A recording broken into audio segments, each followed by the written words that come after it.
It's real suspicious that Somalia just complains and complains instead of taking things to the international court like any other country who is seeking justice. If they really think Somaliland is theirs and Ethiopia is in the wrong, why not prove it where it matters? In front of the international court? Going to trial would show everyone what the true facts are. They must know the international court would figure out pretty quick that Somalia occupied Somaliland. Even worse, going to court might make Somalia held accountable for the killing of all innocent Isaaq people and open the Isaaq genocides case. No wonder Somalia would rather push for a propaganda go to the court and get in trouble for its occupation. It's pretty obvious Somalia just wants to confuse everyone with media propaganda instead of dealing with things properly through law. They know their story wouldn't hold up if judges started asking real questions and demand evidence. If Somalia's claim was solid, why all the fuss about proving it? A lot of people assume Somaliland's quest for regaining their statehood started in 1991. That's not true. Actually, it started in 1961, right after the occupation of the Republic of Somaliland. From that very first year of occupation, the people of Somaliland resisted. Just 1 year after Somalia's illegal union, Somaliland held a referendum where the majority voted against union with Somalia. Their choice failed to be respected. Somaliland officers led by Abdullahi Congo carried out the first liberation coup attempt to free their occupied country in 1961. A group of Somaliland military officers were put on trial for treason in Somalia's Supreme Court. However, the presiding judge dismissed the charges, confirming that no legal act of union between Somaliland and Somalia ever existed.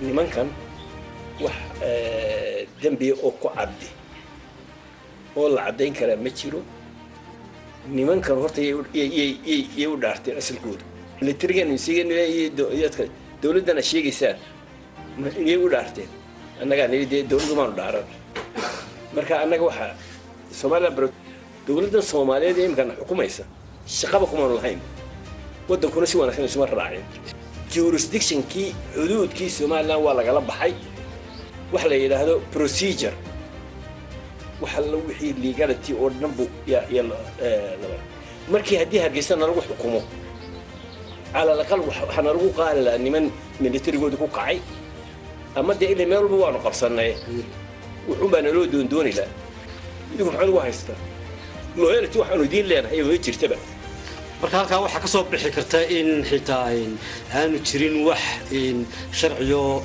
midnimo muujinaya oo xeero laba dawladood isku dirsaday wax ka hadlayeen inuu jirin baa ka soo baxaysa horta laba dawladood israacsan ma jirin ba waxaanu cadeynay dawladana ay leedin waa la dagaalanteen oo inqilaab ku saabsan noo cadeeya halkii joogto waa dawladda labada qawaaniin leh waa dawladda labada gees kale leh wax isku xilaabo ma jiraanba wax qaanuun oo meesha ka jira ma jiraan tijoob waa isku qaadi kara tijoobkiina waa naga soo saaray lawyeerinta international loo keenay wixii baa waxa cadaatay inaan case na lagu helay no case to asal bayran case nimanka lagu heli karaya ma jiro مثل مركي محكمة توس بيدين سيدي سميع محكمة توس بيدين سيدي وانو كلير دنبينينو سمالنتي إسلا مالنتي. This has marked the beginning of Somaliland's long freedom fight.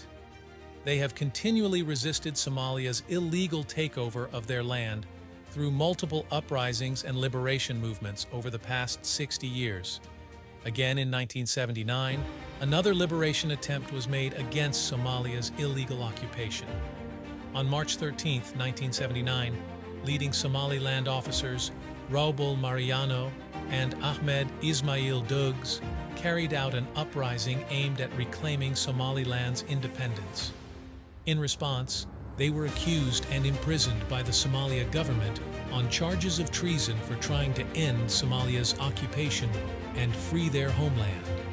Despite the risks, these officers and many others continued resisting through rebellion and underground movements, determined to eventually throw off Somalia's illegitimate rule and restore Somaliland's stolen sovereignty. Then in 1988, When Somaliland declared fighting against occupation of Somalia, Somalia's response was the genocidal massacre of the Isaaq clan, known as the Isaaq Genocide, that left Somaliland completely destroyed.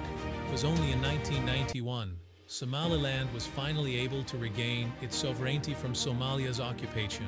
However, the struggle continues today as Somalia continues pushing the narrative by falsely claiming Somaliland is seceding, when in reality it was Somalia that first annexed and occupied the Republic of Somaliland against the will of its people. Illegally diminishing Somaliland from a state to a mere region, Somalia fabricated the fiction of a unitary to legitimize its occupation.